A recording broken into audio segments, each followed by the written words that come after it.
देश में इस वक्त चुनावी माहौल है। कई राज्यों में विधानसभा चुनाव होने वाले हैं और जैसे जैसे चुनाव की तारीख नजदीक आ रही है वैसे वैसे नेताओं का वार पलटवार का सिलसिला तेज हो गया है। कई सत्ताधारी पार्टी के नेता विपक्षी पार्टियों को चेतावनी दे रहे हैं तो कहीं विपक्षी पार्टियों के नेता सत्ताधारी पार्टी को चेतावनी दे रहे हैं। कुछ ऐसा ही देखने को मिल रहा है राहुल गांधी, अमित शाह और पीएम मोदी को लेकर, जिसके बाद सियासी बाजार गर्म हो गया है। क्यों? क्योंकि अमित शाह ने राहुल गांधी को ऐसा चैलेंज दिया जिसे चाहकर भी राहुल गांधी पूरा नहीं कर पाएंगे। नमस्कार, कैपिटल टीवी में आपका स्वागत है और मैं आपके साथ प्रिया बिस्ट।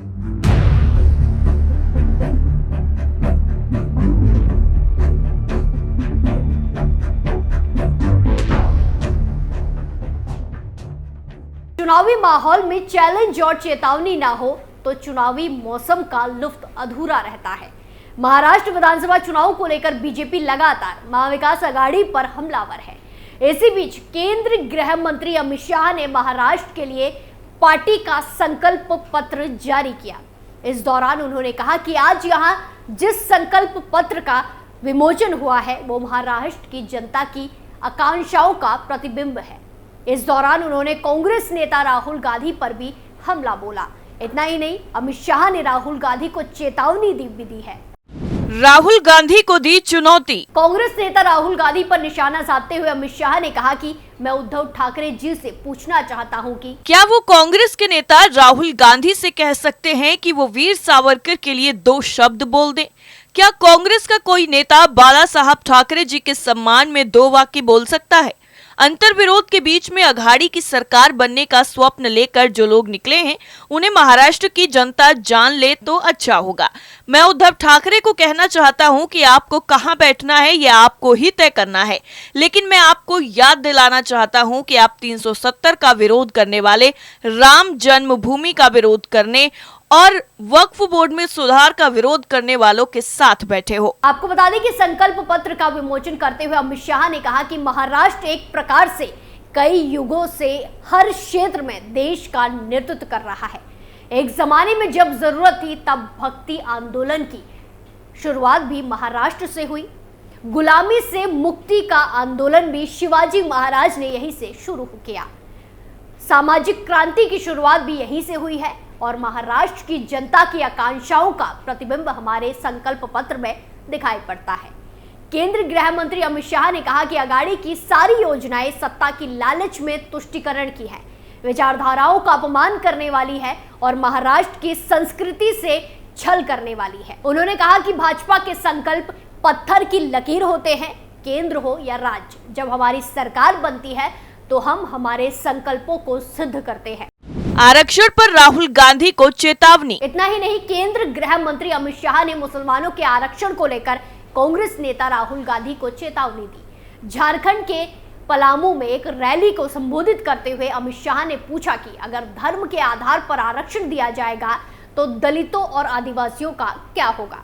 उन्होंने कहा कांग्रेस पार्टी आप लोगों के हिस्से का आरक्षण काटकर मुसलमानों को देना चाहती है। शाह ने आगे कहा कि जब तक भारतीय जनता पार्टी भारत में है धर्म के आधार पर अल्पसंख्यकों को आरक्षण नहीं मिलेगा। अमित शाह ने कहा कि कांग्रेस पार्टी आरक्षण की बात करती है। उन्होंने कहा संविधान में धर्म के आधार पर आरक्षण का कोई प्रावधान नहीं है। हम कभी भी किसी धर्म विशेष को आरक्षण नहीं दे सकते। महाराष्ट्र में उलेमाओं के एक समूह ने उन्हें यानी कि कांग्रेस को एक ज्ञापन दिया है कि मुसलमानों को 10% आरक्षण दिया जाना चाहिए।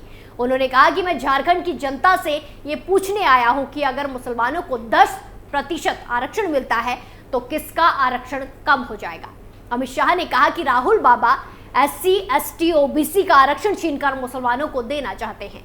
उन्होंने कहा अभी महाराष्ट्र में कांग्रेस के प्रदेश अध्यक्ष ने कहा हम मुस्लिम आरक्षण देंगे, कर्नाटक में दिया है, हैदराबाद में दिया है, लेकिन आप लोग चिंता मत करो, जब तक भाजपा सरकार है हम ST, SC, OBC के आरक्षण को हाथ नहीं लगाने देंगे। शाह ने कांग्रेस को OBC विरोधी करार देते हुए कहा कि उनके शासन ने लगातार OBC समुदाय को नुकसान पहुंचाया है, खासकर कांका कालेकर समिति और मंडल आयोग की रिपोर्ट के क्रियान्वयन के मामले में।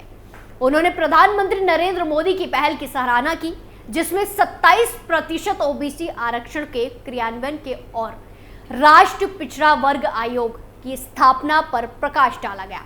केंद्रीय गृह मंत्री ने कहा कि कांग्रेस एक ओबीसी विरोधी पार्टी है। जब भी वह सत्ता में आए उन्होंने उनके साथ अन्याय किया। 1950 में काका कालेकर समिति बनाई गई थी, लेकिन इसकी रिपोर्ट गायब हो गई। जब मंडल आयोग ओबीसी को आरक्षण देने के लिए आया तो इंदिरा गांधी और राजीव गांधी ने इसके क्रियान्वयन का विरोध किया।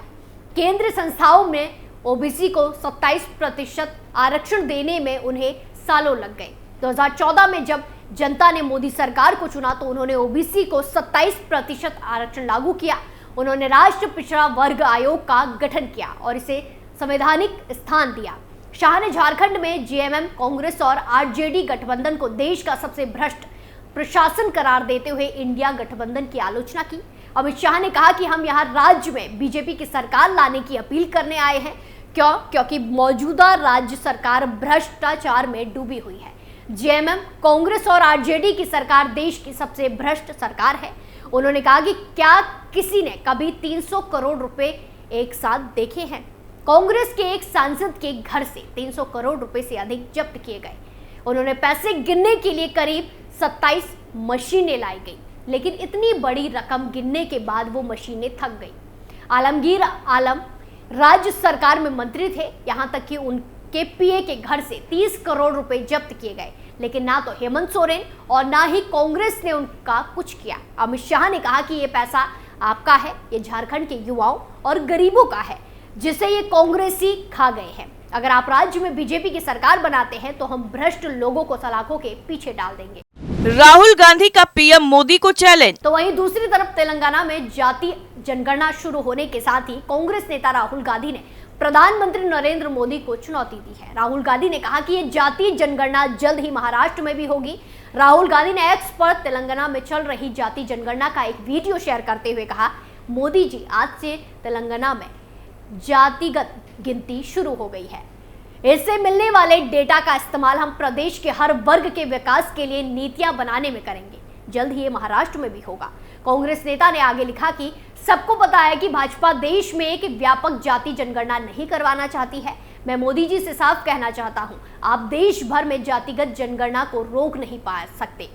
हम इसी संसद में जातिगत जनगणना को पास करके दिखाएंगे और आरक्षण पर से 50% की दीवार को तोड़ देंगे। तेलंगाना में जाति जनगणना शुरू होने से पहले जयराम रमेश ने कहा कि ये तेलंगाना के लिए ऐतिहासिक और क्रांतिकारी क्षण होगा। जयराम रमेश ने अपने आधिकारिक हैंडल पर लिखा, तेलंगाना में कांग्रेस सरकार आज से जाति आधारित सर्वेक्षण शुरू करेगी। अगले कुछ हफ्तों में 80,000 गणकर्ता घर घर जाएंगे, जो 33 जिलों में 1 करोड़ 17 लाख से अधिक घरों को कवर करेंगे। जयराम रमेश की पोस्ट में लिखा गया है कि ये पहली बार है जब 1931 के बाद से तेलंगाना सरकार द्वारा जाति आधारित सर्वेक्षण कराया जा रहा है। ये एक ऐतिहासिक क्रांतिकारी क्षण है जो राज्य के लिए तेलंगाना आंदोलन की आकांक्षाओं की प्राप्ति और डॉक्टर बाबा साहेब अम्बेडकर के संविधान के प्रमुख आदर्शों में से एक की पूर्ति है। उन्होंने पोस्ट किया, जैसा कि राहुल गांधी ने इस सप्ताह की शुरुआत में हैदराबाद में कहा था, ये राष्ट्रीय जातिगत जनगणना के लिए एक खाका है जिसे इंडिया गठबंधन सरकार शुरू करेगी। ये जनगणना और अनुसूचित जातियों, अनुसूचित जनजातियों और अन्य पिछड़े वर्गों के लिए आरक्षण पर सुप्रीम कोर्ट की मनमानी 50% की सीमा को हटाना देश के लिए कांग्रेस के दृष्टिकोण का केंद्र है। उन्होंने कहा कि हम भारत में सामाजिक, राजनीतिक और आर्थिक न्याय के विचार के लिए प्रतिबद्ध है, जैसा कि हमारे संविधान में निर्धारित है और जैसा कि भारत की नींव रखने वालों ने कल्पना की। एमवीए की रैली में गाया गया वीर सावरकर का गीत। विधानसभा चुनाव के लिए प्रचार शुरू हो गया है। माहौल धीरे धीरे गर्म हो रहा है। मुंबई के बांद्रा कुर्ला कॉम्प्लेक्स में महाविकास अघाड़ी की बैठक आयोजित की गई। इस बैठक में लोकसभा में विपक्ष के नेता और कांग्रेस नेता राहुल गांधी, कांग्रेस अध्यक्ष मल्लिकार्जुन खड़गे, शिवसेना उभाटा प्रमुख उद्धव ठाकरे और एनसीपी अध्यक्ष शरद पवार शामिल हुए। अचानक एक नेता ने मंच पर सावरकर का लिखा गीत गाया, जिससे हलचल पैदा हो गई। नेता ने मंच पर गीत गाया, जस्तुते श्री महान मंगले शिवास्पदे शुभदे स्वतंत्रते भगवती त्वामहम यशोयुताम वंदे। बांद्रा कुर्ला कॉम्प्लेक्स में आयोजित एमवीए की रैली में सावरकर के कटु आलोचक माने जाने वाले कांग्रेस सांसद राहुल गांधी के साथ साथ कई विपक्षी नेता शामिल हुए थे। हालांकि ये गीत राहुल गांधी के सभा को संबोधित करने से पहले गाया गया। कांग्रेस अध्यक्ष मल्लिकार्जुन खड़गे, राष्ट्रवादी कांग्रेस पार्टी शरद चंद्र पवार प्रमुख शरद पवार और शिवसेना यूबीटी के प्रमुख उद्धव ठाकरे ने सभा को संबोधित किया। ये सभी एमवीए के घटक दल हैं। राहुल गांधी के साथ साथ एमवीए नेताओं के भाषण शुरू करने से पहले सावरकर का लिखा गीत गाया गया। सावरकर के खिलाफ बोलते रहते हैं राहुल गांधी। कांग्रेस नेता राहुल गांधी हमेशा स्वतंत्रता सेनानी सावरकर की आलोचना करते आ रहे हैं। सावरकर को अंग्रेजों से पेंशन मिलती थी। वो लगातार इस बात का जिक्र करते हैं कि वीर सावरकर ने अंग्रेजों से माफी मांगी थी। भारतीय जनता पार्टी के तमाम नेता उन पर निशाना साधते हैं। सावरकर के खिलाफ राहुल गांधी के बयान अक्सर विवादों को जन्म देते रहे हैं। बीजेपी ने उनके खिलाफ विरोध प्रदर्शन किया है। विभिन्न पुलिस स्टेशनों में शिकायतें भी दर्ज की गई है। इसलिए राहुल को कई बार कोर्ट की सीढ़ियां भी चढ़नी पड़ी। राहुल गांधी की बीकेसी में बैठक में कलाकारों ने गाने की प्रस्तुति दी जो हैरान करने वाली है। सावरकर के गाने की प्रस्तुति दी जो हैरान करती है। तमाम अटकलों का बाजार गर्म है, सवाल उठ रहे हैं। हालांकि महाविकास अघाड़ी के किसी भी नेता ने अभी तक इस पर कोई टिप्पणी नहीं की है। एमवे ने अपना घोषणा पत्र भी इसी बैठक में जारी किया। यानी कुल मिलाकर इस वक्त चुनावी माहौल गरमाया हुआ है और नेता भी कोई कोर कसर नहीं छोड़ रहे हैं। स्पेशल स्टोरी में फिलहाल के लिए इतना ही। बाकी तमाम खबरों के लिए देखते रहिए कैपिटल टीवी। नमस्कार।